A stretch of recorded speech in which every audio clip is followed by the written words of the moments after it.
All right, everybody, welcome to Rogues Gallery Live. This is episode number 31, and this is a very special episode because we have a very special guest tonight, and I still can't believe he agreed to be on the show. This is just a thrill of a lifetime for me, so this is really cool. Today we're going to be talking with not only a collector that's in the community that collects all the stuff that we like to collect, but also he is the WWE ring announcer. He is Mike Rome. Welcome to the show, sir. Thanks for having me, man. I'm excited to be here. Absolutely. We're really glad to have you here. We also, as always, with us, Mr. Dan Dufault. Hey, guys. Glad to be here. Hi, Chris. Hi, guys. Hey, Mike. Thanks for joining us. Of course. And then we also have Mr. Jeff Delaney from the Secret Sanctuary with us tonight. Nice to be back, everybody. Nice to have you here, sir. Glad we got your mic issue worked out. That was good. You too. And as always with us too, Mr. Jeff Morris is with us. Hey, Jeff. Hello, everyone. Well, welcome to the show. Victoria was here. She's going to be with us also tonight, but she's having some technical issues. So hopefully she will pop back on and we can invite her to the show as well. But anyway, how's everybody doing tonight? Not too bad, man. Not too bad. Need a haircut. Hey, there you go. There you go. Very good. Just gonna say, how's everybody's quarantine going? Not terribly exciting. I don't know. Apparently, very well. Yeah, right. We're all still breathing, so that's a good sign as far as I'm concerned. Yeah. I feel like I've been in the house so much, I decided to do this outdoors. No, that's cool. That's great. I say that's a great idea for future shows. Maybe we have an outdoor that actually becomes nice enough here. Hold on just a second. I think Victoria just popped in. Well, she's there. Let's see. Hey, Victoria. There we go. I think I got it. Sorry. All right, no problem. I have to do it on my phone. My computer's being weird for some reason. Hey, I hear you. Technology, you never know. I'm telling you. Well, anyway, like I said, we have our very special guest, Mike Rome, with us tonight. And I wanted to kind of do this as a 3-part interview. And I also want to be able to, if you guys have any questions in the chat, please post them in there. We'll do the live questions as well if you have any questions for him. But basically, I've got 3 parts to this interview. I wanted to talk about collecting. I wanted to talk about the WWE. And I also wanted to talk about Disney because I'm a big, massive Disney Parks fan, and I know Mike is as well. And so I wanted to talk a little bit about that. People in the gallery here tonight, if you have anything, please chime in. If you have any questions, we can talk about them. So I guess the first thing I wanted to talk about was let's talk about collecting first. All right. What first got you into collecting, and what kinds of things do you enjoy collecting? I would say probably my dad, actually. Just growing up, he was a huge comic book fan. So he was always collecting Punisher, War Journal, that kind of stuff. And so I always, would sit in the comic book store with him. And I feel like back then statues weren't always a thing. Like it wasn't so statue heavy as it is now. And there wasn't all these companies. So anytime something would come in or there'd be like around, I'm like, oh man. And like nobody owned them back then when I was a kid. I feel like nobody had any statues. So I started with comic books, and then through conventions and stuff, you pick up your first, and then it's like ripping the Band-Aid off, and you just keep buying stuff. And then you have a room that you just don't have space for anything in. That is for sure.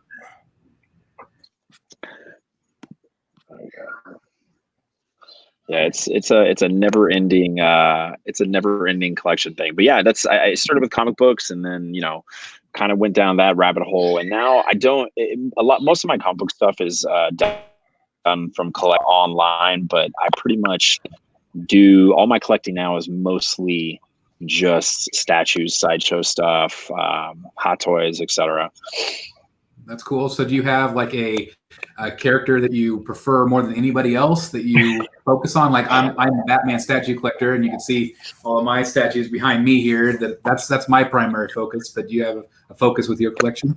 Yeah, most of my stuff started. I feel like my very first statue was from. You remember the old like Warner Brothers store, back when Warner Brothers actually had a physical store. Yeah. I picked up all those Batman Beyond statues that they used to have. Oh yeah. Very So cool. those were the first two I ever had, and I started with Batman Beyond and expanded out to regular Batman stuff. I mean, there's my Beyond right there, and then Cool. my Alex Ross Batman, Nightwing. There he is, Robin, Joker. Very cool. Most of my stuff is Batman. Awesome. But I have some Marvel stuff. I have Marvel's Legends, like the hammer and the shield, and like I like prop stuff. So I kind of expanded over that. But the bulk of my collection is definitely Batman for sure. And Power Rangers. Do you have a favorite Batman piece in your collection?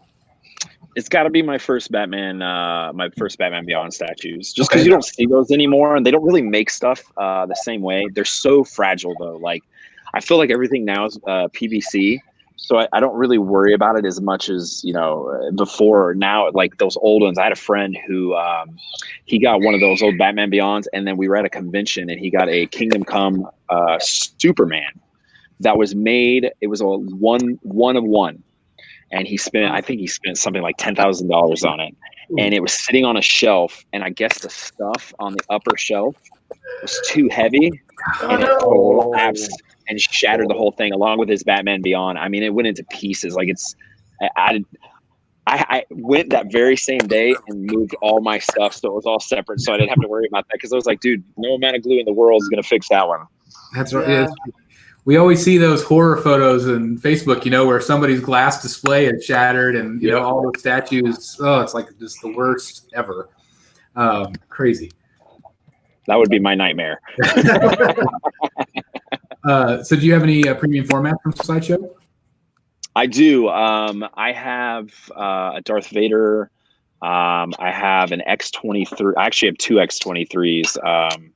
They had that. One of them is a very, very old one that came out a while ago, and then the newer one that just came out that has the Sentinel piece on it.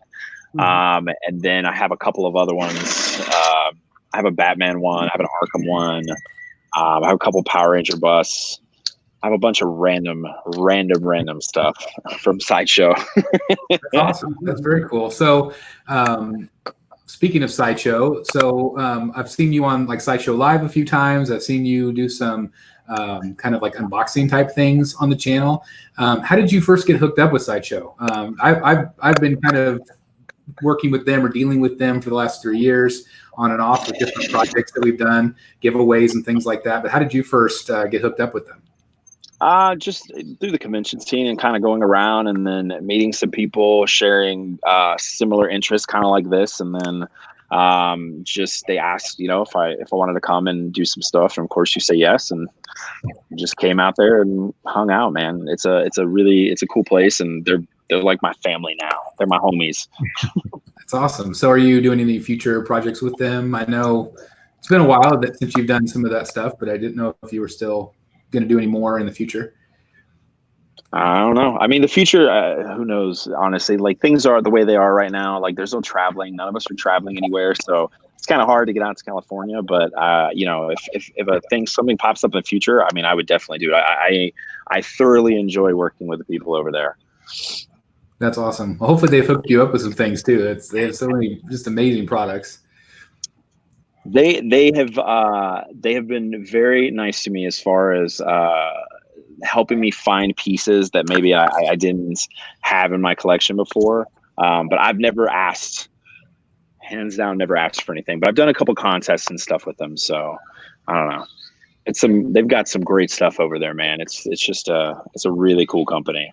That's awesome. I think if I wasn't working for WWE, I would 100% want to work for Sideshow. That's cool. 100%. I would imagine if any of us were offered that gig, we would probably take it, right, guys? Yeah. I don't know anybody that wouldn't at this point. Yeah, honestly. Right. Yeah. I've always heard just great things about the work environment there. So it's cool that you're reflecting that. It's really awesome. Really cool. Yeah, it's definitely it's like going to Disneyland. You know what I mean? Yeah. You go in there, you're surrounded by all the stuff you like, and then it's just like a wonderland of awesomeness. Yeah, it's awesome. Have you ever been exposed to any of the Prime 1 items, the Prime 1 statues? Yeah, I've seen a couple of them. I don't think I actually own any. I think there was like a like there was a Bane that they dropped at one point or something, or they dropped a couple of Batman ones. I haven't picked any of them up, but they're on my radar for sure. I'll show you. Let me move my mic here. Beautiful. Let's see all those. So these are all 1/3 scale. Oh, nice. That's awesome. These are the ones that I have there, and then I have the Jim Lee Hush over here. Oh, that's awesome. I don't know if you've seen that piece or not, but Not in person, but I've seen it online for sure. so those might be. I like the Joker and the Batman bus on opposite ends. Those are great. Oh yeah, these are the old Sideshow. Yeah. Guys, they're coming out with some new ones. I don't know if you've seen the new ones or not. They're a little bit more stylized than these. These I don't know. How would you guys describe the new ones, guys? I think stylized is fair, Chris. Yeah. Some people love them, some people don't. I don't know. I like the Joker one. I think it's really cool, but it is cool. But Prime One definitely. I could see you jumping down that rabbit hole if you ever get started, because it's an amazing stuff that they're putting out. I have tried not to go down too many rabbit holes, because once I go down, it's never ending. So I've only peeled back the Band-Aid on a couple of things so far. And luckily with my, now it's been bad because my schedule is kind of lightened, and I've been home and been online and like trying to like, no, don't order that. No, don't order that. Don't do that. You don't need it right now. But when I was traveling all the time, it didn't, it wasn't like I had time to like sit and put those things together. So I'd be like, I'll order it later. It's fine. I don't need to get that. I'll like put stuff in the cart and I'll get ready to pre-order it. And I'm like, I'll do it later. And now I have nowhere to go. So I'm like, yeah. That's been welcome to the club. A topic on our last show that we just did. We said, should we order during quarantine? Is that something, we don't know. Should we be saving our money? Should we? But, running the group, there's a ton of people pre-ordering stuff still. And, it's like I've had the itch. What about you guys? Have you guys ordered anything recently? I know Dan did. Dan did. I'm very impressed with Dan's. Tell us what you pre-ordered, Dan. I ordered the new Prime One Batman Hush Batcave edition. Oh, the Batman statue collector really needs to have that statue. I know. I definitely, that's definitely one on my radar for sure. I haven't done it yet. I haven't done it, but and other Jeff also needs to order that. It's quite a think so? comic book piece. Yeah, I'm thinking about it, but I haven't decided yet. And I'm also wondering if they will do a black and gray variant. That's a good. Would you want that one? It depends. Like I said on the last show, I'm concerned about the shade of blue they're using on it. Some pictures it looks great, some pictures it looks too light. So I would want to maybe even see it in person before I decided whether to order the one that's being out now. Yeah. And you are also currently selling your Batman Premium format, correct? Yeah. You know how you did that review a couple of weeks ago of the, and you said that you said that you were the last collector to buy it. Yeah. Well, I bought it. Nice. There you go. So I'm officially the last collector to buy it. We're talking about this one right here. Yeah, right and Sideshow Collectibles. And the review is uploading right now. So nice. And I got it for different reasons than you. You buy it to put with your Rogues Gallery. I buy it for my JLA setup. And cool. I was looking at the photos on Sideshow's site, and it just the way it's sculpted, the style, the design of the piece, it goes with the Superman and Batman. I mean, they're kind of made to be together, and they look really good together. And I had like 107 Sideshow rewards points and a $25 off coupon, and so I went for it. And I'm actually really happy with it. I love when you have those coupons and stuff in there, because you're like, well, then I have to buy it then. See? Yeah. I'd be a fool not to. That's right. It's funny. I saw one when you were talking about Prime One. I just saw one of the comments. Now I know why Prime One is sticking out of my head. It's because we did a bat Man Who Laughs statue that I saw. Yeah. Yes. And I actually, on the other side of this Joker, it's going to be half Batman Who Laughs and half Joker here. That's So this awesome. spot right here is going to be that. And I modeled it off of that statue. That's why I was like, I know there's something I just saw that was Prime 1. Yeah. I can't remember. And somebody said in the comments, I was like, that's what it was. That's awesome. Well, that is one of my next 2 statues that I'm getting. I'm getting the Hush Poison Ivy supposedly next, and then he's supposed to be right after that. So that's awesome. You're going to get that on your arm. That's really cool. Yeah, now I just got to get the statue in real life. I think the last thing I ordered, I don't even know, it's a Baby Yoda. Or, I'm sorry, the child. So did the rest of us. Yeah, we all I think everybody in this room The ordered him. child. You had to, right? Yeah. Absolutely had to. And I don't know about you guys, but I like the statue way better than the Hot Toys that they just I do showed too. last week too. I do too. Hot Toys has the seam. Yep. The ears. Yeah, And I wish ears. that they had just done all that in one piece Yeah. because it's way too obvious. I don't know why they wouldn't have. I mean, I don't think that's that crucial to have different switch out ears. Yeah. Mhm. If Sideshow can pull off the paint job that they show in those Yeah. photos, that is really incredible. Yeah, because if they don't, there's going to be a shitload of them going back. Yeah, That'll be on clearance markdown, 25% off free shipping, gift with purchase.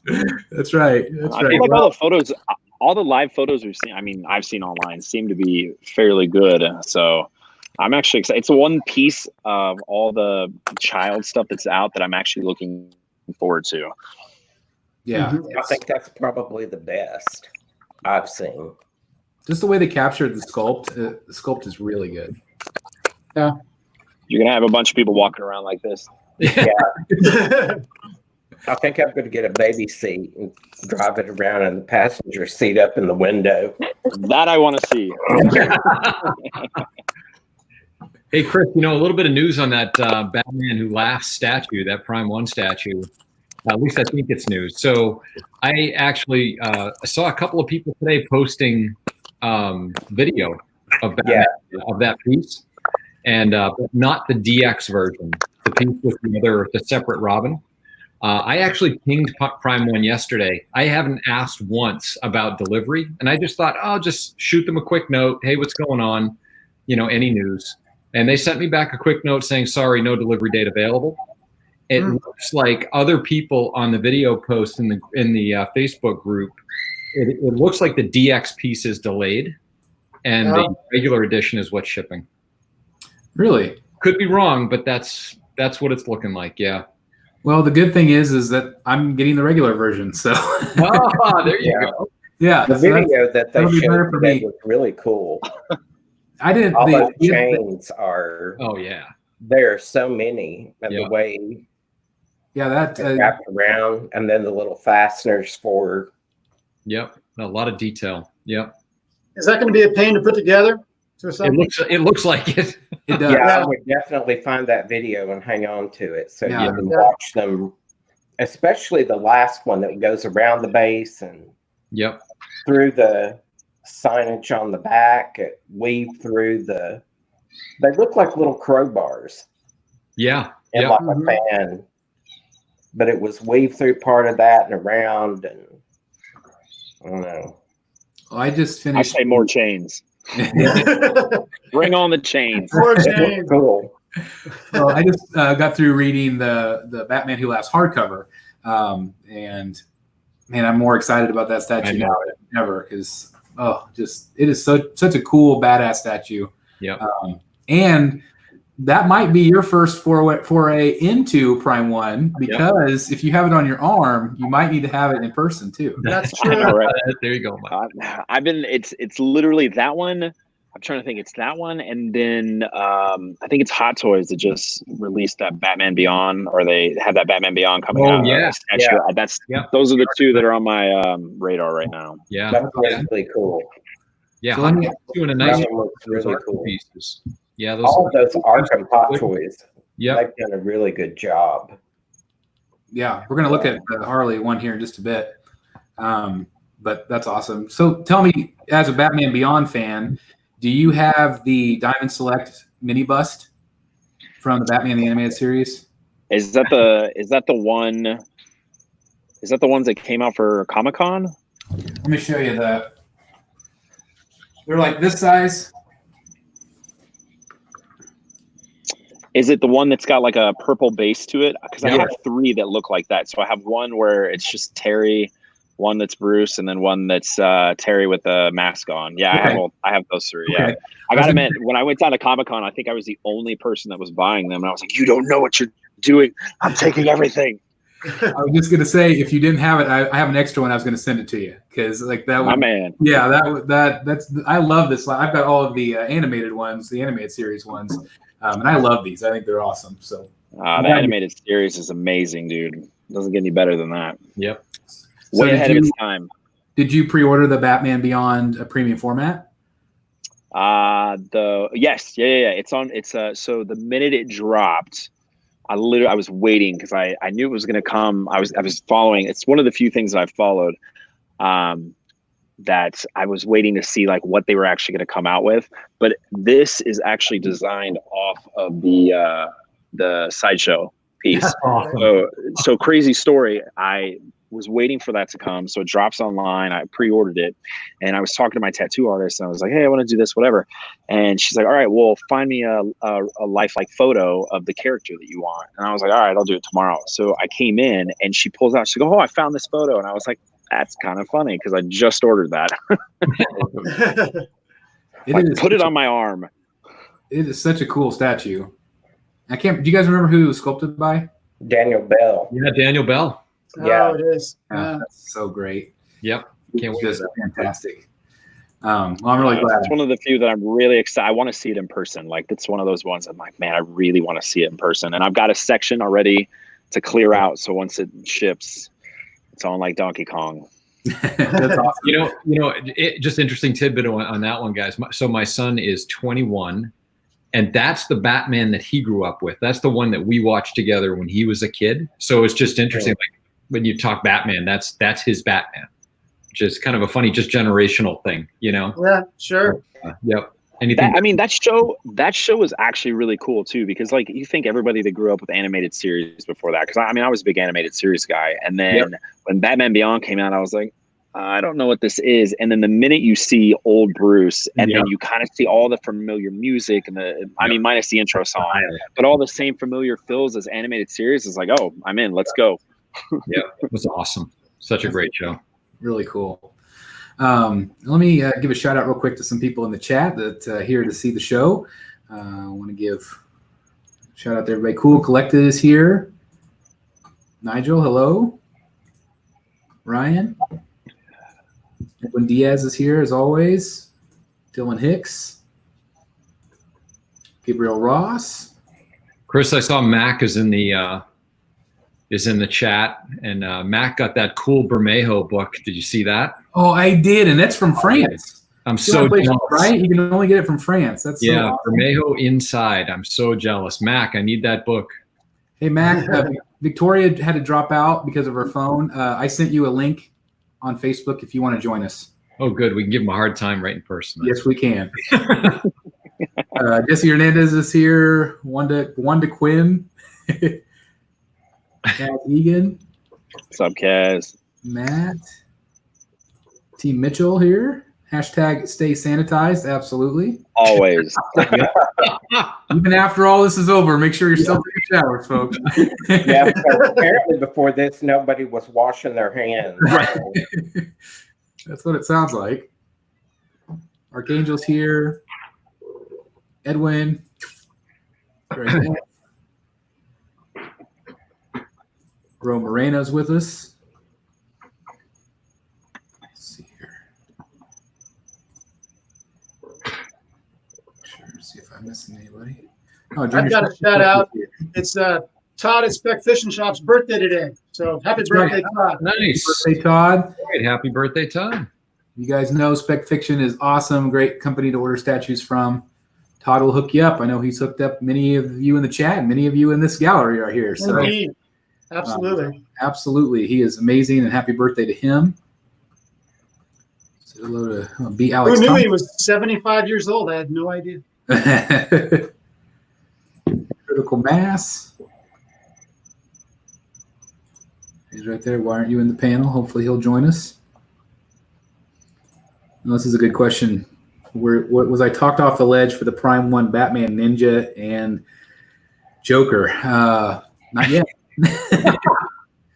Not yet. I'm still wanting those. Can you ever really be talked off the ledge though? Like even when you talk yourself out of it, you know that you're sitting there going, Well, for me, in a month. For me, it is that way, and it is like, okay, it's I want it, but a lot of times it comes down to space. Like, how do you deal with space? Like, do you have plenty, or does space become an issue for you too? I've had to get really creative. So like when I moved into this, see, I screwed up though. I bought arcade machines, so I took up a lot of space. Like real in ones? my yeah. So like in my office, I have one real one and then the arcade 1-up ones. Okay. So I took up a lot of space, which I don't know. I don't necessarily regret it, but it's just one of those things where I was like, ooh, I could have put shelving there and I could have done some stuff. So I had to get a little creative, but I think eventually I'll expand and go on elsewhere. But I've slowed my purchasing down. Well, before the quarantine, I slowed my purchasing down. So it wasn't as bad, but we'll see how it is in like 2 months once we're actually able to leave our houses and I have nowhere to put my stuff. Yeah. Well, that's always, it seems like that's like the biggest collector problem is just the ability to space. And Jeff, I mentioned like, you're selling your Batman. I sold my Batman premium format today. Mhm. It's the OG. And it was hard to sell him, but at the same time, it's like, well, I need the space. Like this is where my one force go. Everywhere. Yeah. There's bugs everywhere out here. I think it's huge. Actually, Chris, I got a question for you. Yes. So when you disassembled your Batman PF, when you took off the utility belt, had it done any damage to his trunks, his black trunks? I did not take off the belt. Ah. See, I took off the belt, and there were 3 tears where damage had been caused by the utility belt on his trunks. So yeah, I'm selling it, but I dropped the price down because of that. All right. So if somebody is interested in ordering that from you, where can they contact you? www.detective27.com. There you go. Secret Sanctuary right there. He'll hook you up. But I'm assuming yours came down to space also, right? Yeah. I'm very limited on space. I pretty much have to sell something if I buy something. So, and that's good. It keeps me focused, keeps me from going crazy.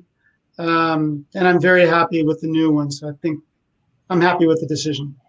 That's great. Well, I'm happy too. I know I got a lot of crap for, being willing to sell it, but collections change all the time, Absolutely. Yeah. Well, the new Especially when you get that one so piece. much. Yeah. Mm-hmm. Yeah, absolutely. So Yeah. it is what it is. So let me ask you this. When it comes to all of this quarantine going down, and once it's over and like, Mike, you mentioned ready to pre-order as soon as it's all ready to go. And let me ask if money was no issue, what Grail piece would you want to get? I'm torn between 2. There's a life-size Arkham Batman that I want, and then there's the Han Solo and Carbonite life-size that I really want. That's awesome. Now the Arkham Batman, are you talking about the NECA, that foamy one? I think so. It's the one that doesn't feel like it looks. Like it looks really cool, but when you go up to it, you're like, oh, that's not. I think that's the one. I've seen that in person, and it's really impressive. It's big. Yeah. I saw the Harley Quinn one in New York, and that one's cool, but kind of creepy a little bit. Yeah. It's they're all pretty cool. It's just like once you actually get up close to them, you're like, Yeah. Yeah. And I don't know what your girlfriend would think about a life-size Harley Quinn. My wife wouldn't love it, I don't think.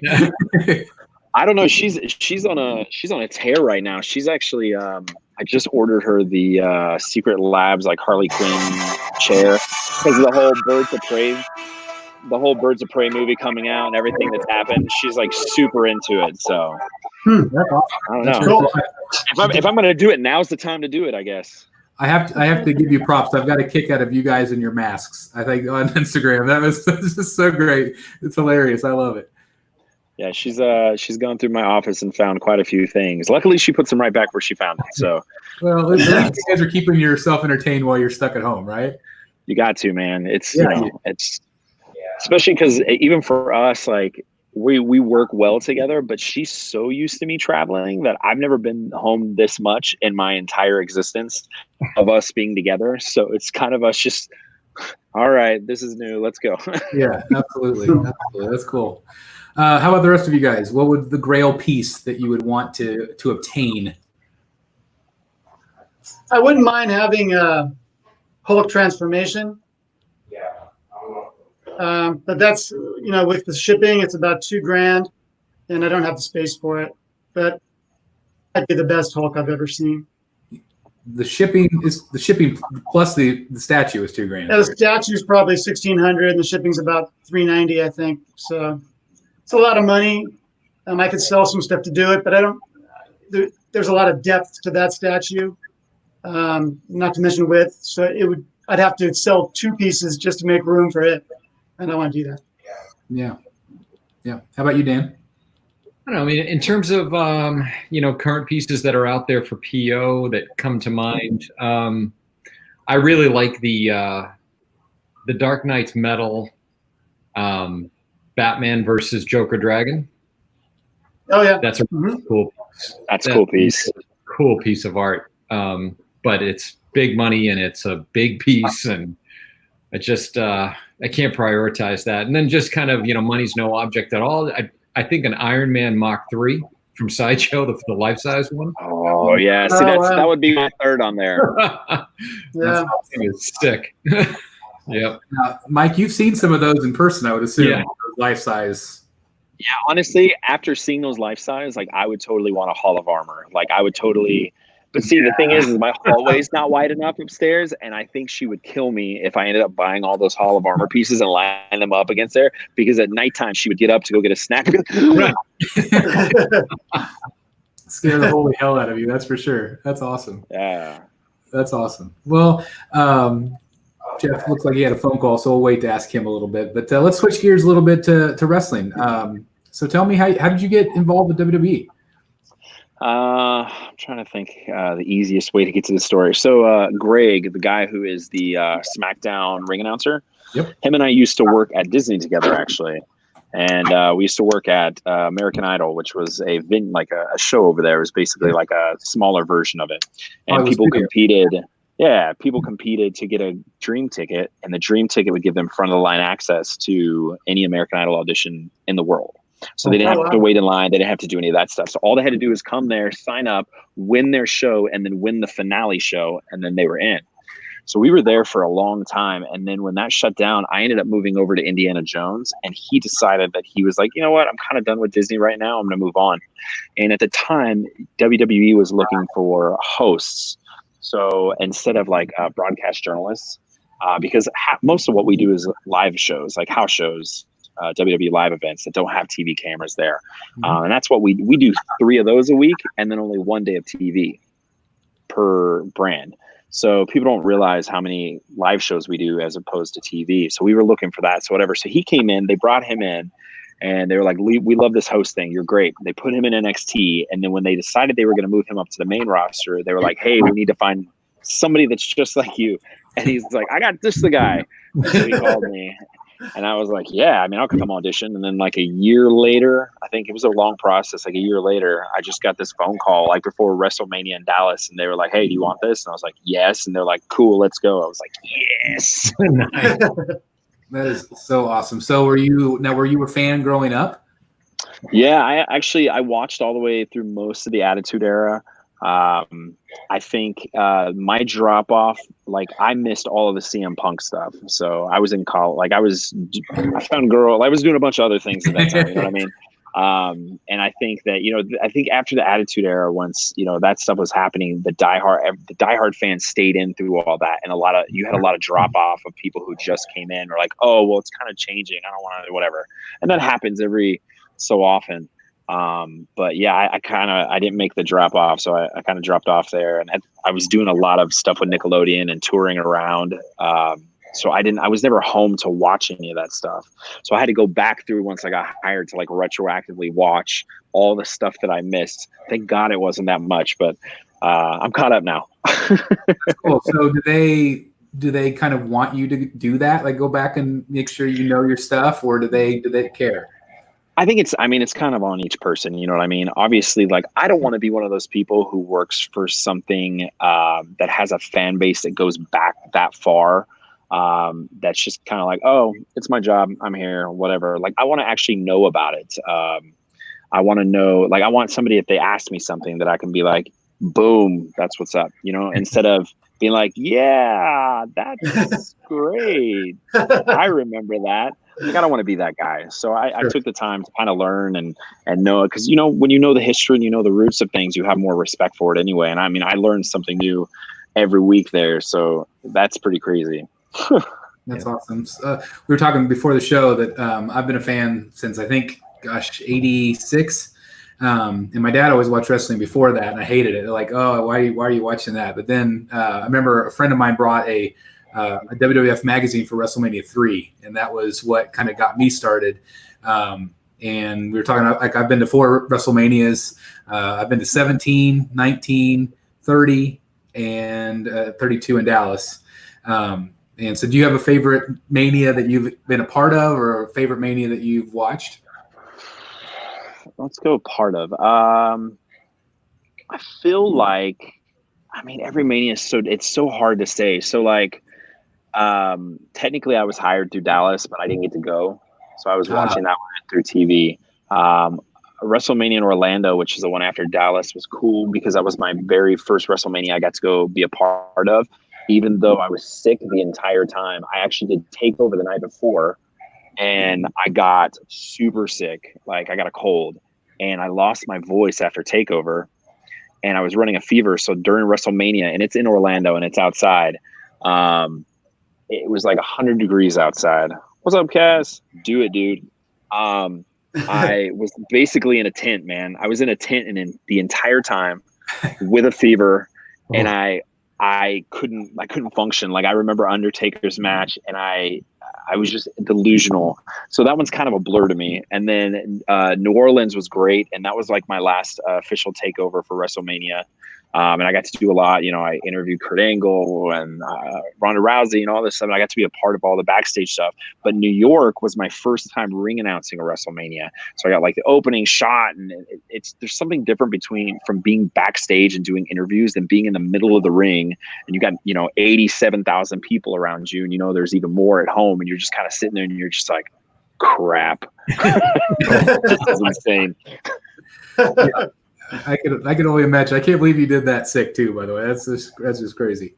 Dude, Orlando is such a blur to me. I'm so happy, like, at least for New York, like I took Vanessa, we went up a week early and we went to go see like the Ghostbusters house and Statue of Liberty and did all these things.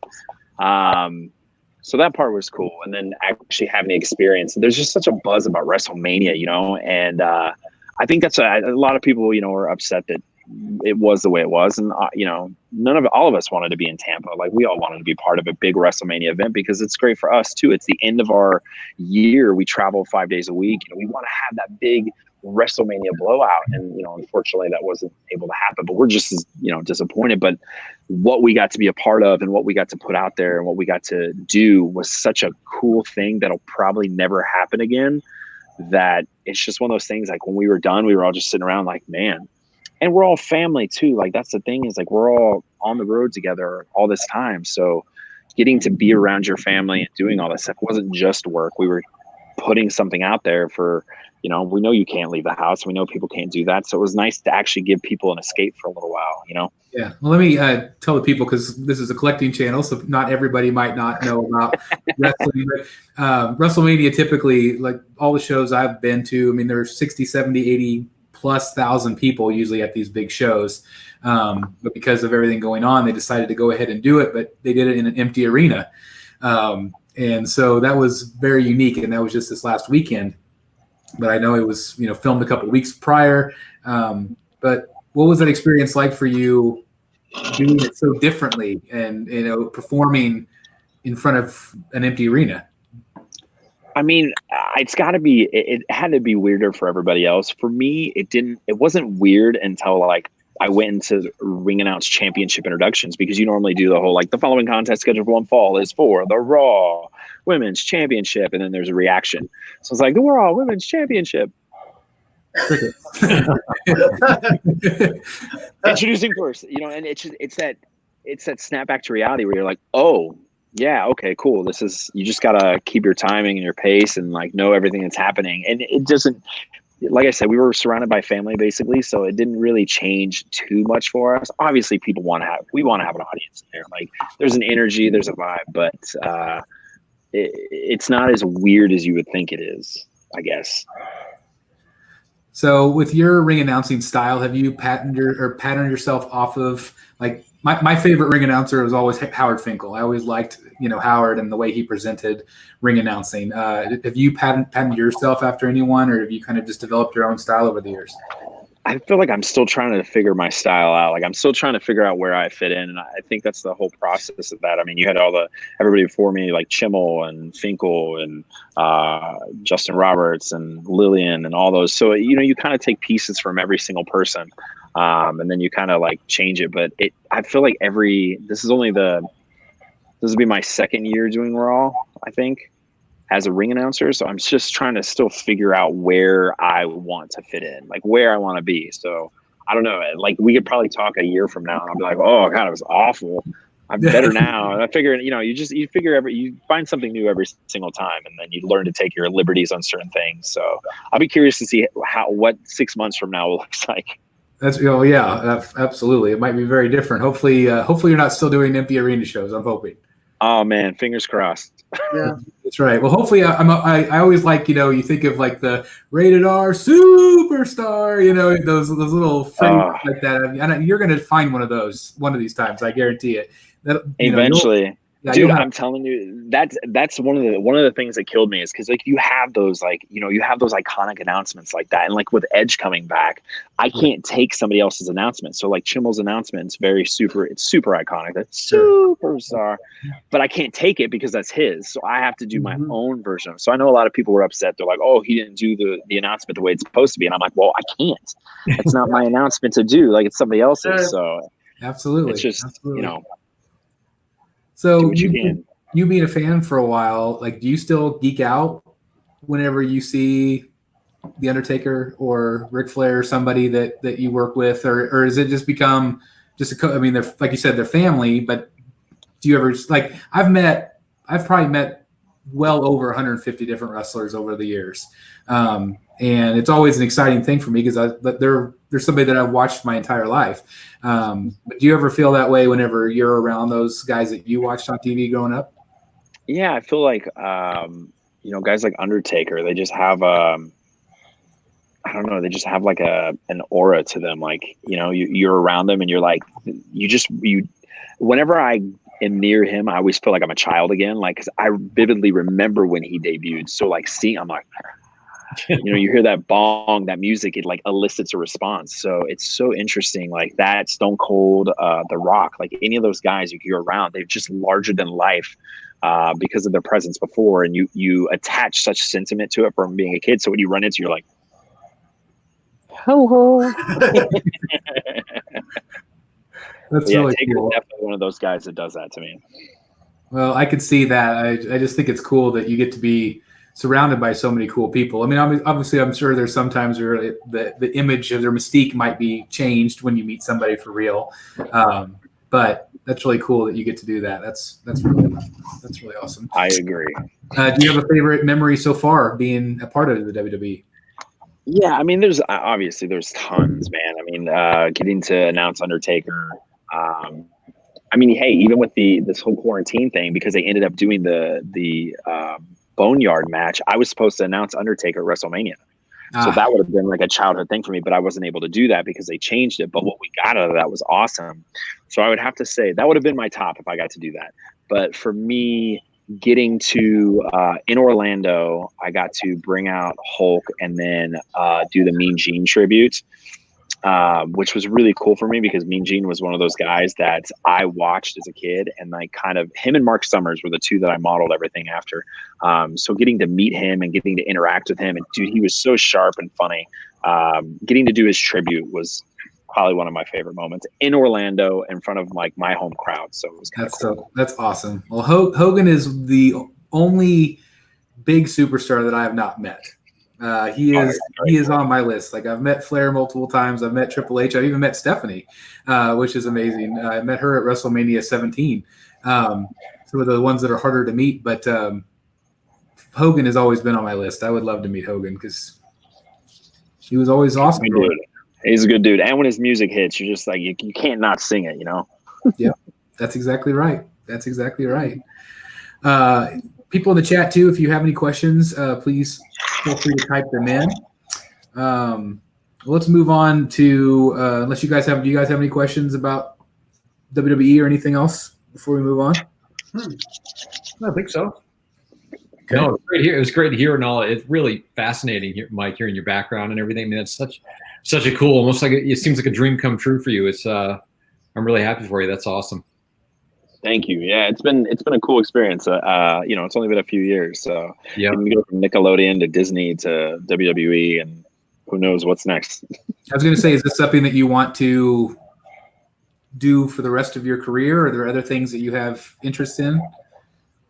I mean, I'm a host by trade, so obviously, if I ever get a chance to host something, I will definitely go down that venue. But I mean, I'm not looking to go anywhere right now. I'm very happy where I'm at, for sure. Would you like to do like WWE backstage and things like those type of shows? Like, could you? Yeah, if I ever got an opportunity to do those, I would absolutely do those. But that would mean somebody would have to take my place. So yeah, I think you'd be really great at all those things. I think one day I'll get over there. But I got to get somebody in. I got to train somebody up. So there's because right now we only have 3 ring announcers. One's on SmackDown, one's on NXT, and one's Air. We don't have anybody after that. So there's nobody in the queue. Yeah, it's nice that there is 3 because for a while there it seemed like there was just a ton, and felt like it was always somebody different there for a while. So it's nice that I like the consistency of it. So that's really cool. I guess one last wrestling question I have: what is it like to work for Vince McMahon? I mean, I don't really, to be honest with you, I've only maybe had a handful of conversations with him. Wow, but crazy. I will say this: the very first time I ever talked to him was my debut on Monday Night Raw, and I ended up doing like backstage interviews and stuff.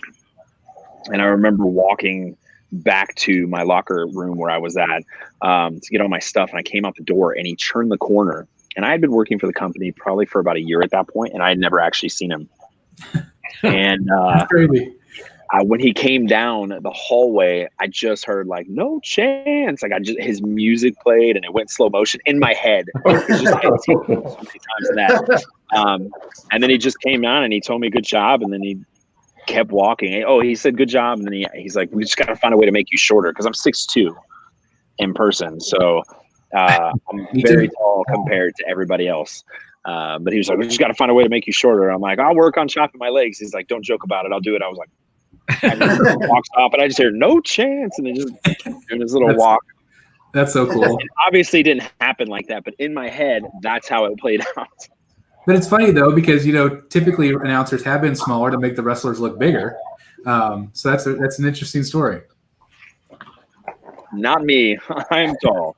That's why a lot of times, if you ever watch USA Network, you see me. I'm always in the back corner. Like I stay further back because it's just the depth. Yeah, that's awesome. Hey, Mac, welcome to the show. Hey, what's going on, guys? This is Mac. How you doing? Jeff. Hey, Mac. What's going on, Mike? So, Dan, What's I think up, there was Mac? something you wanted to say to Mac. Yeah, Mac, how'd you get that book, man? I've had that book for a while now. Yeah? Yeah, I've had that book for at least a few months.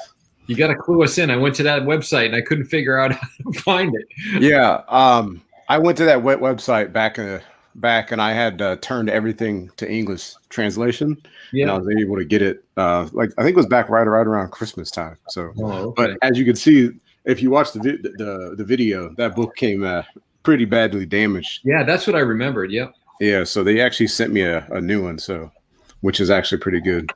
Yeah. What are you going to do with the damaged one? I don't know. Yeah. Chat fight. That's right. The good thing is that they're coming out with the American one, so it should Oh, be- good. Oh, cool.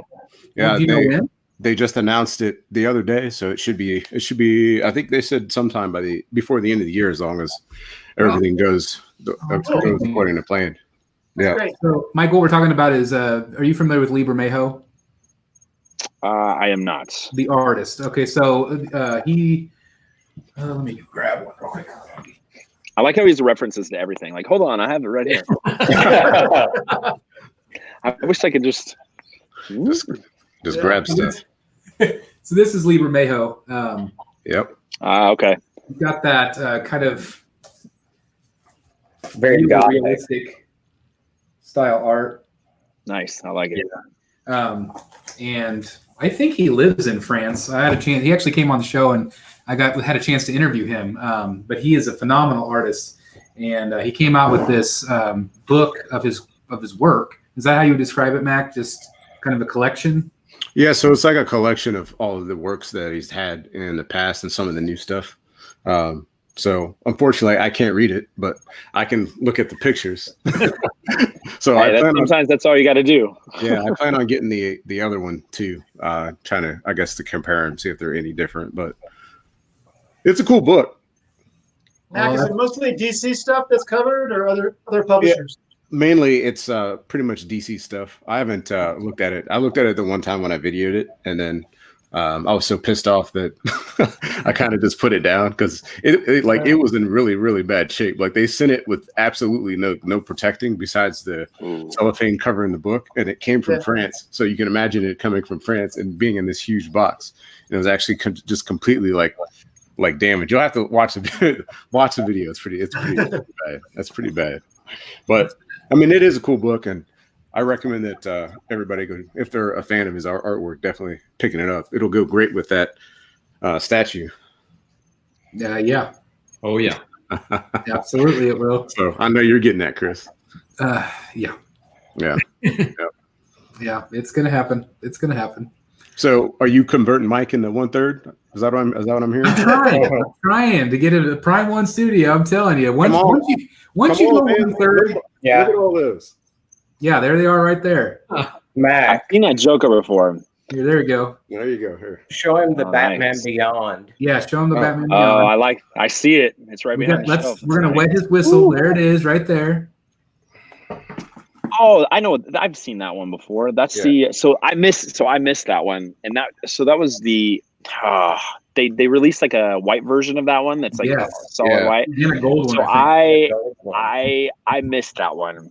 That was one of those ones where it was up, and I was like, oh, I'll come back and do it, and I got sidetracked, and then I was on the road, and then I came back, and I was like, what do you mean sold out? What? Yeah, it was one of those. I would definitely hang out and wait, because if I'm not wrong, I think it's been on their sale that they do a couple times a year. Yeah, I think so too. The gold or the white one? Still left over. No, the black one. The black one. Yeah. It's still there. Yeah, It's not on Sideshow. It's through Prime One. PrimeOneStudio.com. They have economy shipping, and they have a regular shipping. If it's an economy shipping, it could take up to 3 months to get it, but it's a heck of a lot cheaper. But it does come from Japan. They have higher than hell pricing on shipping. Yeah. I'll have to take a look at it once I get my Sideshow Batman Beyond. Maybe I'll check that one out. Yeah. If you have all the other stuff, you have to get that one. That means I got to make room. Yeah. If only I had time at home to do that. Well, hopefully it's not too long. I hope. Who knows? But anyway, so we were talking about comics. Do you? Is there any series that you like to read still? Like, do you read hardcovers or graphic novels or anything still? In your honestly, most of my stuff is digital now, just because I'm on the road. I just don't have time unless I really enjoy something, and then I'll just wait till it gets put into a collection, and then I'll pick it up. But I think the last thing I read was actually Batman Beyond. I was reading the series for a while, and then I dropped off, and then I came back for Batwoman Beyond to see that whole storyline unfold. So I'm kind of in that right now, and then I'll pick Marvel up every once in a while. It just depends on what the arcs are and what the storylines are, and if it's actually interesting for me. That's awesome. That's awesome. Well, it's always nice to be able to have a series that you really enjoy and kind of take you away from things. Now, Dan, I saw today that you did read Deceased. I did read Deceased, and I got to tell you, these would make unbelievable statues. Yeah, absolutely. Yeah. Yeah. Let me hold it up one more time. So there you go. Yeah, that's cool. That's a rarity. And the artwork in here, at the back of the book, like some of the hardcovers do, they've got some of the work by Francisco Mattina. Oh yeah, and his stuff is unbelievable. So there's Wonder Woman and Joker. The art is. I've got a bunch of the variant covers as well, CGC'd. But the art is unbelievable, and the story is really cool. If you like zombie or horror genre at all, it's a really fun mashup, and it's not predictable. Yeah, that's a good book, and Dan, you want to keep that one? Yeah, that one's it's only it's one of 1,400. Everybody tells me that. Oh, really? Yeah. I didn't know that. For it. Yeah. That one is a special. It's an LCS comic. It's a local comic book store day variant where they only had 1,400 of them, and they sold out and within a couple of days, and you can't find them anywhere. That's the Batman version. Yeah.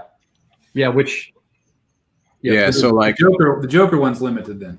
Yeah, the Joker one's limited, and then Barnes and Noble has the Superman one. That was also the Superman one. I've got all of them. Yeah, that's what I just ordered the Superman one too. Yeah, and then there's also one more. I think a Justice League variant cover that's limited to 1,000 copies. Yeah. That's really cool. I wonder if there's any plans to do a DC animated film of Deceased. That'd be pretty cool. Really? Yeah, it would be cool. I'm wondering if there are any plans. I think it would be really cool. There's another Mac. You might know. There's another run too coming. If it hasn't already started, it's about to. Another Deceased run. Yeah, it's Unkillable. Yeah, Deceased Unkillables. Yeah, it's they've already released the first issue. Oh, I haven't picked it up yet though. Yeah. I don't know. Do you know is it a continuation? Do you know of the story or that? I don't know. I definitely need to get into it. I just don't know if I'm going to be collecting the singles or if I'm just going to go and collect them all as trade or with the hardcovers and everything. They all come out as one. Yeah. But I mean, it's got. I mean, I think from what I've heard from some people, they said it was that it was still good. I just don't know if it's a continuation or not. Gotcha. That's awesome. I might have to check that out. The last big story was DC Metal that I got into. So another awesome book. Yeah, that's a good one. Did you read the whole thing, or did you just read bits and pieces? I read the whole thing. Yeah. I wish I'd waited until it all came out, though, because it was like reading. I was trying to read everything, and then I have to wait, and then read everything, and then wait. I'm always torn because when I'm on a plane, that's when I'm usually reading the most. I'm like, oh, yeah. And then I'm like stuck in the air, and I can't download anything. And I'm like, I want more books. I want to read the Batman Who Laughs solo. I haven't read any of that yet. Really good. Yeah, those are very good. It's really good. You'll like it. I also recommend. Let me grab it too. I just did a review of this one. It's gonna be my motion. Grab that. Yeah. Harleen. I really recommend this. This is quesadillas. Hey, there you go. This is the story about how Harley Quinn became Harley Quinn. It's incredibly well written. That's interesting. It's a hardcover right now. I would definitely recommend it. Definitely. Yeah, that's a good one. If you're needing some reading material, if you're wanting to push that Amazon button, and although I don't know how quickly they're shipping right now. They're actually shipping stuff very fast. Yeah. Everything that I've ordered, and I've been ordering a lot. I've spent a couple $1,000s on stuff recently. Has come. It'll say like, oh, it'll be there Friday, and then I'll get it Tuesday. Yep, exactly. I've had the same experience. It's crazy how fast it's going. That's cool. Well, I'm glad they're still shipping things. I know for a while there they were saying, well, only like non-essential type things, but or only essential things. But yeah, that stopped me from ordering stuff because I started to order a couple of books and they were like, it's going to be there the end of the month. And I'm like, well, Yeah. hell. They're giving absorbent like shipping dates, but it's actually way tighter. Okay. that's good to know, because like I was going to order something and it said like the end of June, and it wasn't a pre-order or anything; it was in stock. Yeah. So, They're just prioritizing stuff. Some things come fast, some things aren't. that's cool. That's cool. Well, change topics real quick before we end the show tonight, but I wanted to talk to you a little bit about Disney because I know you're a big Disney parks guy, and obviously you worked for Disney, which is awesome. And I believe you've traveled to multiple parks across the world as well. Yeah. Me and my family, we go down usually twice a year right now to Walt Disney World. We've been kind of going back and forth to Disneyland and Disney World, but I kind of consider myself a Disney historian. I love Disney. I know more about Disney parks than I do about Batman. And so, but I love it. I love the history of the parks and stuff. And do you have a favorite park that you've been to, or a favorite attraction that you love to do? I am a diehard Disneyland guy. Like I'm from California, so I grew up with Disneyland, and I like that park. I just like the rides there. But I gotta say, and obviously nobody's going to be going there anytime soon, but Pirates of the Caribbean in China is amazing. The one in Shanghai is amazing. It's probably one of the coolest rides behind Rise of the Resistance now. Rise of the Resistance has taken over for sure, but that one's pretty good. That's awesome. We were just in Disneyland in January. We were there New Year's Eve, actually, which was insane. But we got to ride the Millennium Falcon ride. Of course, the Rise of the Resistance wasn't open yet, but I'm really glad you had a chance to ride it. That one is by far the best theme park ride out there right now. Hands down. Wow. Which one? Rise of the Resistance is a Star Wars ride. Yeah, I've heard that. So it is, I don't even know how to explain it. It's like if you're in the movie. You're actually in it. Like you're in, and it has different phases of how it like moves you along and you progress through the story. Yeah. But you leave and you're just like this. And any ride that can get you to do that is just, that's one that I want to get back on. I was fortunate enough to ride it the day it opened, and I haven't been back. So, I mean, obviously it's running, but it was just a nightmare to get into. So yeah, it still is with the boarding passes. It's still very difficult. I mean, it was. It's going to be worse. It's going to be worse when it comes back online. You know that it's going to be worse.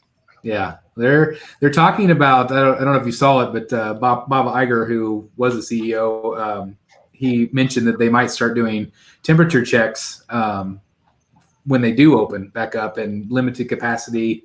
So you can only imagine what that would be like in bag check. Trying to get through those with temperature checks and stuff. But he planted that seed. I think that's going to be happening in a lot of places, unfortunately. I even read that that's what you guys have to do with WWE is to get in, right? You have to do temp checks and things like that. Yeah, they've been monitoring our temperatures and stuff, and just to kind of make sure that nobody's walking in with a fever, or if anybody's sneezing or coughing, you don't go in the building. I mean, it's just because they're still trying to get stuff out there for people to watch, but nobody wants to be put in a situation where they're compromised just because of that. So they're taking all the precautions. They're a little, I think they could be even a little more than they are. They are a little more than they have to be, but it's good that they are. Well, doesn't that give you peace of mind too? Like going to work? Yeah. And I still like, even when I go to work and I come back home with her, because she has really bad asthma, like I stay away from her for a while just to make sure that just in the off chance, you know what I mean? Because you never know. Smart. Right now. Never know. You don't. I know. That's right. My wife works in the medical field, so she's, essential. And so it's like, I was worried, what she's okay if she's going to be bringing things home, it's always scary. It is scary. Sure. But I'm glad that they're doing that for you guys. I think of Disney, like I know a lot of people complain about security and like all of that stuff and going through metal detectors. I'm like, I'm glad of all of that stuff because it gives me peace of mind knowing that we're safe while we're there. Yep. if Disneyland's smart, if they do temperature checks, they'll do it in the parking lots. Either in the structure before you get on the tram or in the Toy Story lot before you get on a shuttle. Yeah. So if you've got 3 kids and you bring them to the doors of Disneyland and then you get turned away because one of you has a temperature, that's going to be a problem. And they have it, and they've tried a couple of times when we've been there to do security in the parking lots, and it was actually way easier. It was really cool. We did security right there in the Toy Story lot, got on the shuttle, and then walked right into the park. It was great. Cool. That's awesome. That's a good idea. What I'll be curious to see is in Florida, they do the magic bands and you have to put your finger on the finger scanner. I wonder if they're going to get rid of the finger scanner. I bet you $1 million that they're going to get rid of those. Yeah. Yeah. But even before they shut the parks down, that those couple weeks before, they were like wiping down those each time, and then eventually, I think the week before, I heard that they got rid of them completely. So I know Epcot still was doing it, but we went to Magic Kingdom we had reservations and we made 6 months in advance for the Beauty and the Beast restaurant. They didn't even you didn't have to scan. You just scanned your wrist and then you went in. But then Epcot had you touch it. So I was like, I don't know. I think it was just kind of across the board, whatever they wanted at that moment. Yeah. I think when they do open, I have a feeling they're only going to open maybe 1 or 2 parks. I don't think that they'll open Epcot for a while, because they just furloughed all of their international workers, all the people that do, all of those people are gone. And they do the World Showcase, It's like 8,000 people or 6,000 people or something like that. Yeah, it's a lot. And they've quit the college program, at least for new arrivals through June 1st. So it'll be interesting to see. But anyway, you've also been to Tokyo Disney, correct? I've been to every one of them except for Hong Kong. So that's my last one. And it's probably it's not the greatest one either. That's the bad thing. I don't know. I've heard everybody's like, it's okay if you go out there, it's whatever. I'm like, don't tell me that. It's my last Disney park. Yeah. And I would have to take a solo trip. And it sucks because I know that we were supposed to go to Japan this year for WWE. So I was already planning because I was going to take Vanessa out there because I took her to Disneyland Paris. So I was going to bring her with me so we could go to Tokyo, but now that's not really going to be an option. So hopefully next year we'll go. But I know we go to Hong Kong once every 4 or 5 years. So I'm just waiting for it to come back around so I can go to that park and knock it off my list. That's cool. Well, we were supposed to go originally. We were going to go this summer for the very first time to Tokyo. That's my dream trip, is to do Tokyo Disney Sea, actually both parks. That's on my bucket list for sure. But we'll delay that. We actually have another Disney trip to Florida in late August, so we're wondering if we'll actually be able to do that trip either. I just don't know. It's so hard to tell right now what's going to happen. Yeah. But things won't be back to normal until they're open again. Yeah. For me, that's a sign that things are normal when Disneyland opens their doors. Yeah. Yeah. I think that's if they're going to continue to open at their Marvel area in Disneyland, or if that's slowed down or. Yeah, that was supposed to open in June or July or something like that? Yeah. Yeah, because it does. I was looking because I wanted to go to Comic-Con. So I was trying to map it out. I was waiting for them to drop so I could go see the Marvel area. Then I can go to Comic-Con and just stay on the West Coast. But I imagine everything's going to get pushed back. I feel like that's when everybody started panicking, is everybody was fine until Disney shut down. And when Disney shut down, I was like, yeah. Now it's real. Well, and they've stopped all the construction. They're not working on anything during any of this. The rumor is that anything that's almost completed or in the process of being completed will be, but other projects that are not really started yet, they'll probably get scrapped. When I was at D23, the stuff they had for it looked so awesome. Say that again? The stuff at D23 that they dropped for it as the teaser when I was there was so awesome. And they played some videos and the panels, and I was just like, I really want to go see that.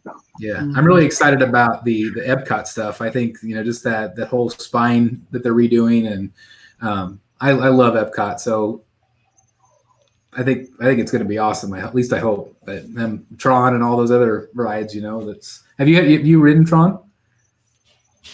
Nope, I ran out of time because when we were in China, we had a show that day. So from where the airport was to where we had to go to Disney to the venue, there just wasn't enough time. And we went to Pirates. We had issues getting in the park. Finally made it to Pirates. That was like top priority. I went to their Marvel area, did a couple things, and by the time I made it over to Tron, it was like Alexa Bliss, Drew Gulak, and I. We made it over there, and I'm like, let's do this. And they were like, no, we got to leave. We got to go back because I had to be back to the venue and put a suit on. I think I made it back with like 3 minutes to spare, and I had to turn around and introduce somebody in Chinese. So like, it was a whirlwind, but I didn't get to ride it, so I'm excited that it's going to be here. Yeah, that's really cool. You mentioned Alexa Bliss. She's my favorite. I absolutely love her, and I know that she loves Disney too. And so it's got to be cool for you, as both of you guys being such Disney fans, and that to be able to do that together while you're on the road like that. Yeah, her and I, we only have Hong Kong. Like I've been to every Disney park with her. Oddly enough, actually, yeah, every single Disney park. I've been to every single Disney park with her, except for Hong Kong. So that's our last one. And now she's on SmackDown, and I'm on Raw. So if it depends on which one goes. If SmackDown goes to Hong Kong, I'm screwed. If Raw goes to Hong Kong, she's screwed. So we're doing this right now. That's really cool. Well, that's awesome. Well, I am glad you got to do Shanghai Pirates because that's definitely on my list too. I'm just curious. I know like a lot of it's screen based, with those big screens. Does it feel like a screen when you're in there, or does it feel like you're in a 3D environment? It feels like you're in a 4K movie. Like it's insane. Like there's a spot where you come up and the water is seamless from where the screen is, so you can't really tell the depth of how it looks. Like it goes back for miles where the ships are. Then you dip under the water, and then there's a spot where you go kind of like in the Pirates right now. You go between the ships and they're firing back, except they're super close. So you turn this alley and there's these huge ships beside you and they're firing cannons and the walls are breaking apart, but there's screens all across the ship. So you see Jack Sparrow walking through. I mean, as clear as day. It's insane, and it's all screen based. But they do it so you see the walls getting blown off the ship as it's going through because it's literally just like there, and you're like, oh god! It's what they did with that ride is amazing. That's awesome. That's awesome. Well, I'm glad you've got to experience all those parks. I hope to one day myself because I'm just such a big fan. But I just wanted to tip my hat to you because I know you're a big Disney fan like I am. So that's really cool. Thanks. That's awesome. That's awesome. Well, do you guys want to look at some photos before we wrap it up tonight? Yep. Yeah, do it. Check them out. All right. Make sure I don't have anything on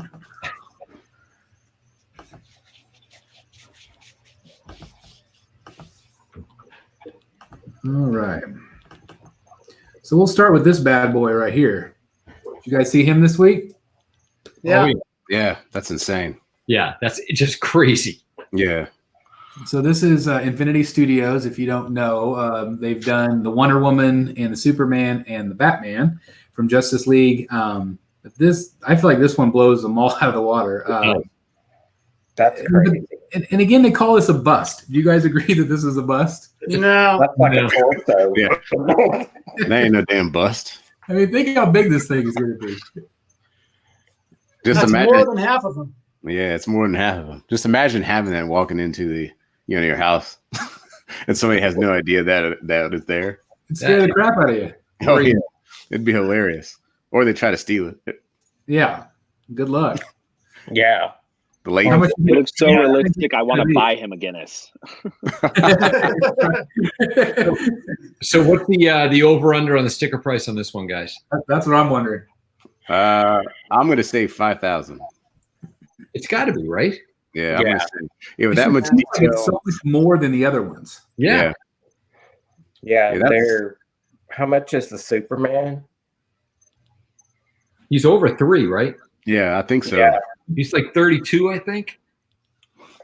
Yeah, And this might be more like 44 then. I don't know. He's going to I be wonder expensive. what is the armor gonna be made out of? I don't know. I mean, I would Yeah, assume that. I mean, the face will be silicone, obviously, but the body. Bless you. Thank you. It might be polyresin, but think how heavy that'd be. Yeah. Be too heavy, right? Surely not. You think it's a rooted beard? I do. It has to be. Yeah, Yeah, this will all be hand punched. Yeah, I mean, It would have to be. I have that Queen Studios Joker, you guys know, and Yeah. all of that hair is hand punched. Wow. It's incredible. it's got to be 45 to 5. It has to be. Yeah. For all of that hair work. Yep. Just crazy. It looks good though. Yep. God bless anybody that gets him. I always wonder about maintaining rooted hair, though. Is it going to take any maintenance? I don't know. Mine really doesn't. I mean, I kind of dust it just like I would any other statue. Okay. I know some people use kind of like a damp towel or something. You guys probably saw that video of somebody washing Wonder Woman's hair in the sink. I did. I did not see that. That is terrible. Oh my god. Wow. It's hilarious. Yeah. This one right when here. something bothers it, you shouldn't have to do anything to it. I mean, Especially not wash the hair. yeah. Yeah. I don't know why they were. I think they were washing the hair to make it more natural from the shipping. Like, when it's shipped, it's all like stiff. Yeah. So I think that's why they were doing that, to give it kind of a natural look. Because I think sometimes they use like kind of like natural wigs. But I don't know. It's crazy.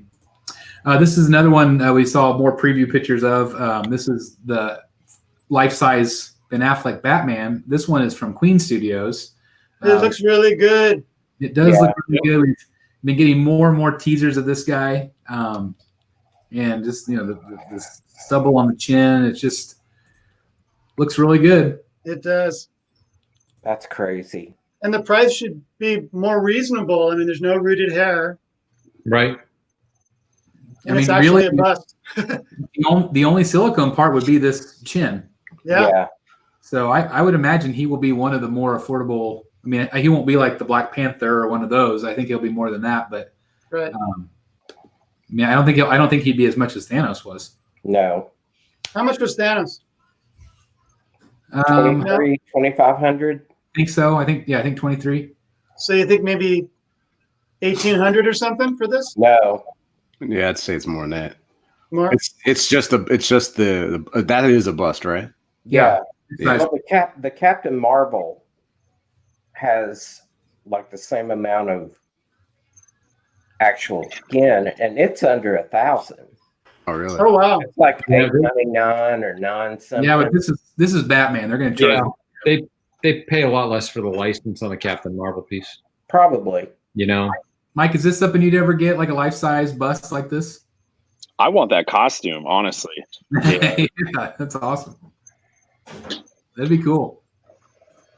So with that announcement, obviously this is the Wonder Woman they're doing, and the Batman, and then they've announced that they're going to do Superman, and then who's next? They have the Dark Knight logo here, which I would love for them to do a Batman, but I would love for them to do like a life-size Two-Face. Or something from the Dark Knight. I don't know if they would do the Joker again. They did the Joker that was not licensed that I own, but I don't know if they would do another one or not. And then Aquaman as well. So if you're a fan of the Justice League or any of these DC characters, you're in luck right now because there's going to be some impressive ones coming your way. I still love that Wonder Woman. It's incredible. Yeah, it is awesome. It's amazing that is not a shot of Gal Gadot. I know, right? It's just incredible. This is the Superman that went on pre-order this week. This is the Infinity Studios as well. People either love this one or hate it, but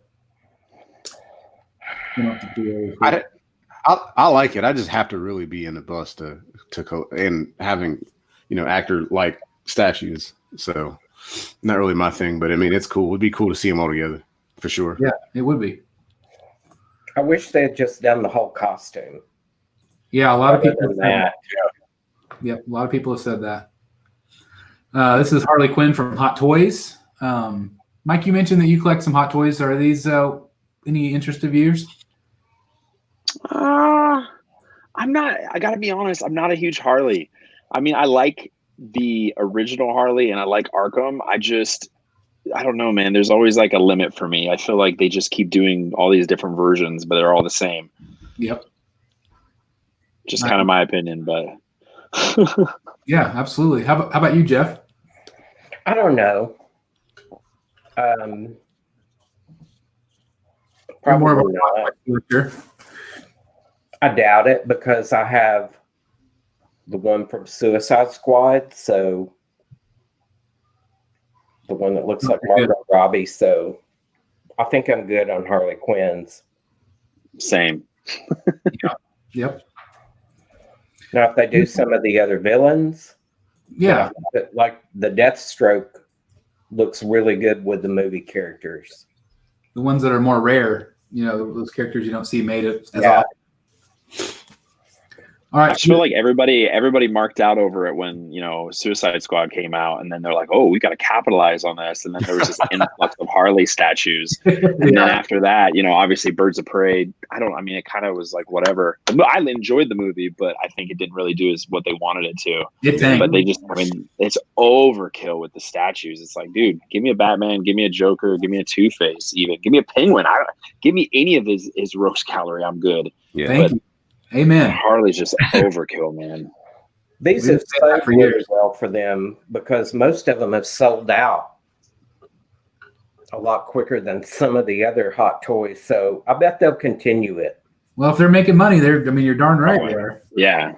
And we've heard over the years that, the company, the licensor, DC, they allot a certain number of characters. We want Harley made, we want Batman made, because we know that they're going to make money off of them. And so it is overkill, but obviously people are buying them. Yep. All right, so Dan, I'm anxious about this one for you. Yep. This was finally revealed. This is the XM Studio Samurai line, which you are collecting the majority of the pieces, not all of them. Yep. But we finally got Joker has gone through 2 or 3 different iterations over the years, and we finally get to see kind of a glimpse of him. What are your initial thoughts, guys? Well, Go ahead. yeah, for me, both the teaser picks to me look great. I love both the masks. Obviously we'll have to see more, but Yeah. the teaser picks, I like them both. So the way his I left think- arm is resting on something, do you think he's sitting down? Is this like a Joker on throne piece? Oh, Oh, I hope. it could be. Show the It other could pic. Yeah, be. Right there. Yeah. I wonder. I am one of those rare collectors, guys. I am not the biggest Throne fan in the world. Yeah. But He you could be, could, Yeah. but I don't know. Yeah, you could be right. It could be his hands like on a post or something. that could be. Yeah. Yeah. It would be strange for him to be in some kind of a dynamic move with that blade while he's sitting down. Right. I feel like right. I don't know if you guys noticed this, but I feel like he's like slicing his tongue. Yeah, is Right, he looking yeah. that Sticking way? out. I can't tell. Yeah. Or licking the blade. Yeah, something like Yeah. that. So that's an interesting deal, but I figured you guys would be very excited that they're finally being yeah. shown. Yep. Yeah, that thing looks awesome. So I know, Dan, I know you saw him Yep. at the Comic-Con. This thing painted is probably going to be like absolutely insane if it follows the rest of the line. Because at first I really wasn't into him that much until I actually got to see him in person. Yep. And when I saw Robin and Harley in person, I was like, man, those are really, really nice. And I was contemplating picking them up. Oh, the paint and the detail on the samurai pieces is unmatched, even by Prime 1. I mean, Yeah. the intricacy is crazy. Yeah. Deathstroke is insane. Batgirl is insane. They just all are. So yeah, I agree.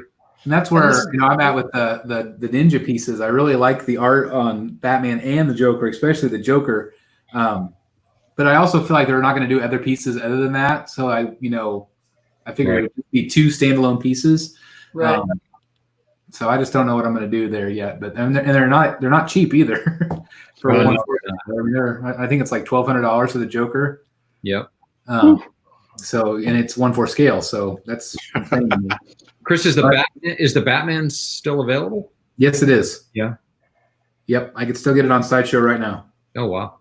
I'm thinking about it, and it's funny because he wasn't really on my radar until recently. He's a beautiful. I don't love the movie. I mean, the movie was weird, Right. but I love the animation style. I mean, I love the way it was animated. The pose on that statue, that crouched position, is really cool. Yeah, it's just something different. Yep. The one thing I don't like about that piece is the lack of detail in his face. Yeah, I can see that. Very simple sculpt on the face. Yeah, I can see that. The nice thing about the XM Joker is it's going to have 5 portraits. Yeah, exactly. Yeah, it will. Even if you hate 3, there's still going to be 2 you like. Right. Yeah. Yep, Yeah. that's a great point. And somebody did say, wait till you get the full reveal of this Joker before I decide. Yep. And I got plenty of time. This isn't going to be shipped anytime soon. So Yeah. I wanted to share these. I did a profile of this artist. His name's Raphael Grassetti, and he's been doing these portraits of the Batman the Animated Series. And I just wanted to share some of the newer images, Mr. Freeze and Ventriloquist today, and then Mask of the Phantasm, Catwoman. But if you're not familiar with him, check him out on Instagram. It's Raph Grassetti, Grassetti. He's also the character artist for God of War. He's a video game developer artist. Oh, wow. Yep. So if you haven't checked out his work, I'm probably going to do another profile on my channel because I want to share the art. But I don't know. I just thought this was really cool if you're a fan. So I just wanted to plug it. So those are art prints? They're not art prints yet, but he is going to do, whenever he has them all done like this, he's going to do a print, which I'm going to buy. So I'm excited about that. Wow. I think he's going to do a few more villains, and then he's going to do the heroes. Yeah, that's cool. I've seen that. The Bane before, and the Two-Face. And think how great a statues these would be. Yeah, I know. Dude, I would love that mask. Yeah, Oh, I would buy Mask of them. the Phantasm statue would be awesome. Yeah. It would be. I mean, look how good that is. Yeah, that's insane. Just begging to be made. So Sideshow, if you're watching, we'd love to see these made. Hey, the Two-Face and the Mr. Freeze, I would buy those for sure. Yeah. Look at that Two-Face. Yeah, Two-Face is just sick. That's awesome. This was also previewed, I think, either today or yesterday. Can't remember. But this is Heath Ledger. Yeah, this is the Heath Ledger, and this is the newer updated sculpt, and this is from Queen Studios. This is the 1/3 scale, and much improved. What do you guys think of the new paintwork on this guy? Much improved. Yeah, wow. Way better. Yeah, that's insane. Yeah, that looks really good. That looks great. I still feel like it's a bit undersized. I feel like it's closer to 1/4 than Dan. You saw it in person. I saw it in person, and granted, he's seated. The statue is a seated position. It does not look like a 1/3 piece in person. Yeah, it looks 1/4 to me. Yeah, or somewhere in between. I think it looks somewhere in between, but this, like this, see right here. This is 1/3. If you look at their hand, right? Yeah. This is obviously 1/3, but then whenever you get into the finished product, it goes down to 1/4. Oh wow, yeah, that's interesting. Wow. Yeah, I mean, they're still calling it 1/3, but I just don't feel like it is. Maybe it's just the angle, Chris. Well, like I said, Dan. I mean, you mean the first one? You mean? Well, I'm talking about the second one, but I was also kind of joking. But I mean, maybe that person holding it has a really big hand. El Gigantor there. Chris, have they shown any other updates on the rest of the statue other than the head sculpt? I mean, the head sculpt they've definitely improved, but no, that was it. I mean, that was it. So rest of the statue needed help too. I didn't feel like the suit, and it was a prototype, so I don't really fault them. The suit needed big time tailoring work. It looked like a doll. It didn't look like a statue. Yeah, I would assume and they admitted that it was the early prototype. So I would assume that it's going to look really great when they're all finished because they're going to want to sell this. They're still a newer company, and so they're going to want to do whatever they need to do. But the tailoring on the Sideshow was awesome, but the portrait's not as good. Exactly. I agree. And of course, Prime One is still doing theirs supposedly with Blitzway. And so, they did that co-op with the Game of Thrones. What's her name? Daenerys. Yeah. And so they did a really good job with her, but I don't know. I would love to see them come out with it eventually. I'm hoping. Mm-hmm. But real quick, Mike, you have a room tour up on your room? I have a what? You know, like a room tour or? Oh yeah, you can kind of see it's kind of a mess right now. Oh yeah, But I know that life. It's all good. it's all like it goes from like Power Rangers to like Batman to Batman Beyond. Kind of see everything. Yeah, it's cool. I like those helmets up there, Power Rangers. That's so awesome. So then I have a lot of stuff over on this side, which it's not done yet. Unfortunately, it's hard getting in shelves with everything that's going on. So yeah, absolutely. Well, that was never done. This was the first. That was the very first Sideshow piece I ever got. Was that X23? Yeah, the old one. You got the new one there too. Yeah. Nice. Well, every month I do a featured collector series. So if you want to be a featured collector, I'd love to have you on. that'd be awesome to show off your collection. Done. Yeah, I'd have to take a bunch of stuff out of the boxes because there's still stuff I haven't even put out yet. So. Yeah, well, I hear you. I ask people like Mac to be my featured collector, and I've been asking for what, 2 years now, Mac? I think it's been like maybe a year. And I ask other collectors, and some say yes, and some say, "Well, I'm going to wait till this piece gets in, or I want to wait till that piece gets in." And then it's a year later. It's a never-ending project. It is. It is. It's always that way. It's an ever-evolving project. This room, my room's in shambles. It's still in shambles. I'm working on it. I should be good here real soon, Chris. I promise. let me turn my camera around and let you see this. This is like awesome. Oh yeah. There you go. There's some boxes. Yeah. Yep. And it's like, yeah, you really want to see this? It's got to be presentable, Chris. Yeah, I know. I'm not going to even show you the other side of my room.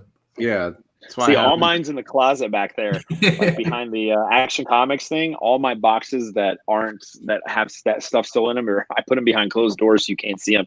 And then the stuff in the corner was just all the stuff I came back from Comic-Con this last year with. That literally I dropped and I left to go film TV, and then I never did anything with. Yeah. So I've got to go back into that corner. Were you in New York at all for Comic-Con? I didn't. Okay. I also got my bat signal up there. That's cool. That's cool. That's awesome. Yeah, I saw. I did not go to New York. I wanted to go to New York, but I didn't. I saw Kevin Nash and Scott Hall, and that's the first time that I've seen them in real life, and those guys are insanely huge. Yeah, they're still huge. Yeah, being as I guess older now, but yeah, they are insanely big. They're big boys. I have a funny Scott Hall story. So I've always liked Scott Hall, and I met him at WrestleMania. Which one was it? I think it was 32. Dallas met him at WrestleCon, and so we were doing autographs and things like that. And so I walk in the bathroom later, and he walks right beside me at the urinal, and he goes, "Hey yo."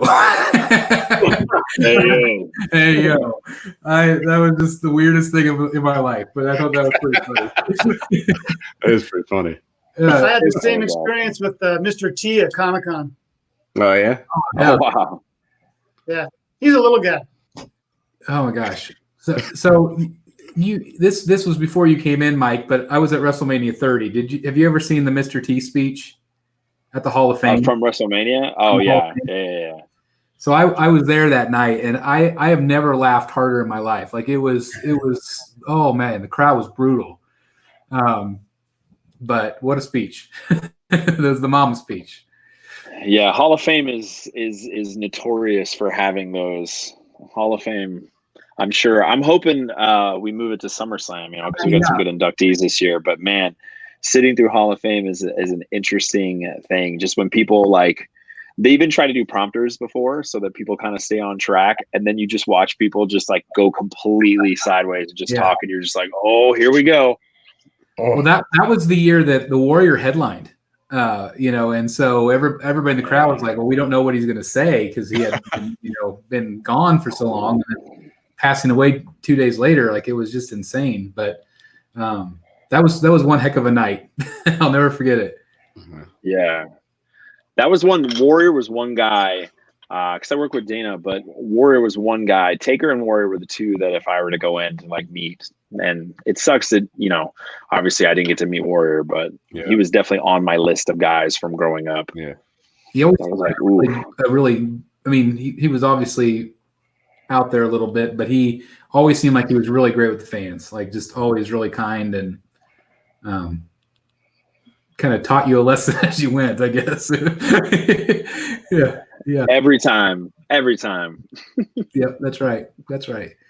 Well, anything else you guys want to say before we wrap things up tonight? Nope.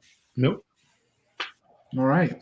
Well, Mike Rome, I can't thank you enough for being on the show. This was so cool of you to do, and it's just awesome. Thanks for having me.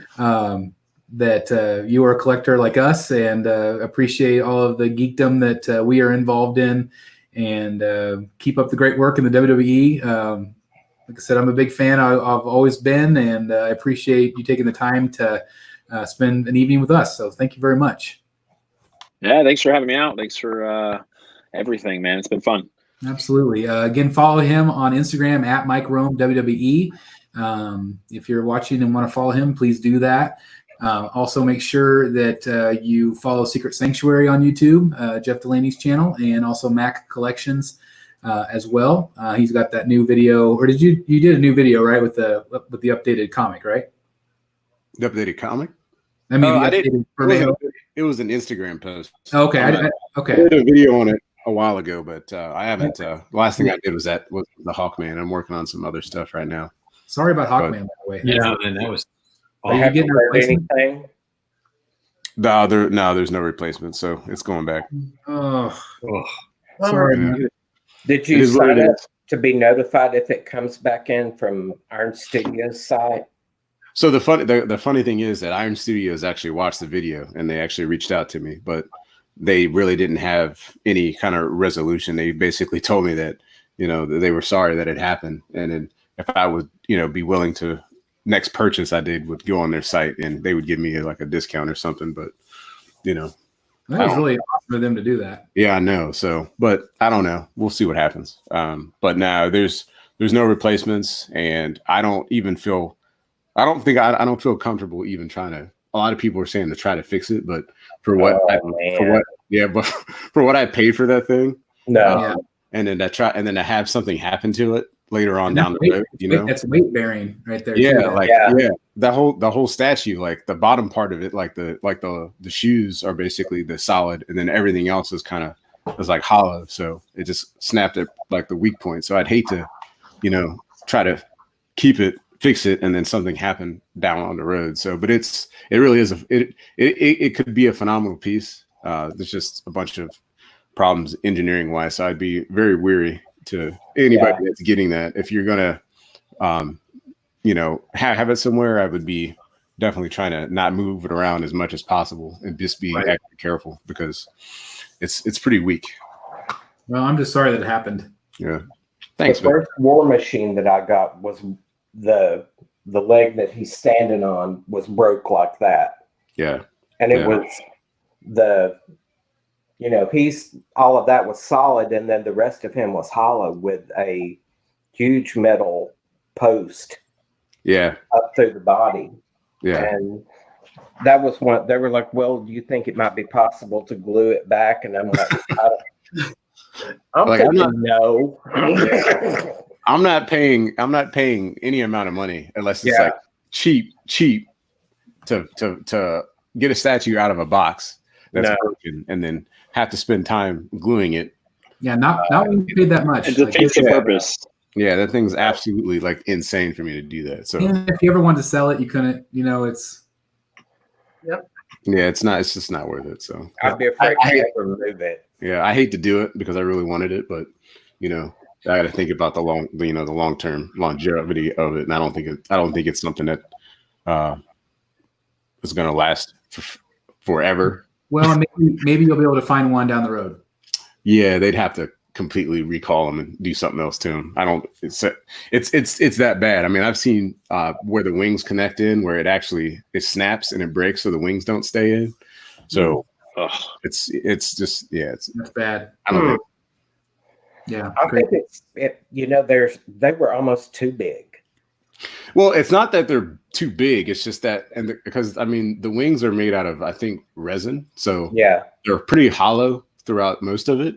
And they're not really heavy. They're just big. It's just that where it keys into, like on the back, it's hollow where the key sets in. So like it's just a weak stress point for if there's any like imperfection from the casting or molding, that it, any wrong move can crack it, and then it's just not, it just won't stay in there. So that's funny because Falcon is pretty solid. Yeah, the wings go in. Yeah. So just imagine that's a big difference. Yeah, just because it's a 1/3, so like So I mean, Falcon was a 1/4 quarter scale. Yeah. So yeah. I just couldn't believe how massive he was. Like just seeing your video, like just crazy big. Crazy. Yeah, he's absolutely in. Yeah, the wings are insane. Yeah, it's huge. They could need a dining room table to display him. It could be. He needs to eat. That's right. Well, anyway, guys, thank you again for being here tonight. I really appreciate it. And Mike, again, thank you so much for taking time out of your day. This was so cool. So thank you very much. Yep. And good luck with the rest of the year. I hope things get better with the arena shows and things somehow go back to normal, because I'm sure it's frustrating for you guys too. Of course, man. I hope it goes back to normal for all of you guys too, man. Be safe. Hopefully. You too. Everybody stay home. Stay home. Do your part. Wash your hands. Wash your hands. We're going to get through this together, and hopefully we provided you guys out there a little bit of entertainment tonight. We'll be back in 2 weeks for the next Rogues Gallery Live, and thank you guys so very much for watching. See you guys in the Batcave. Bye, everybody. Hey, guys. Take care. Bye.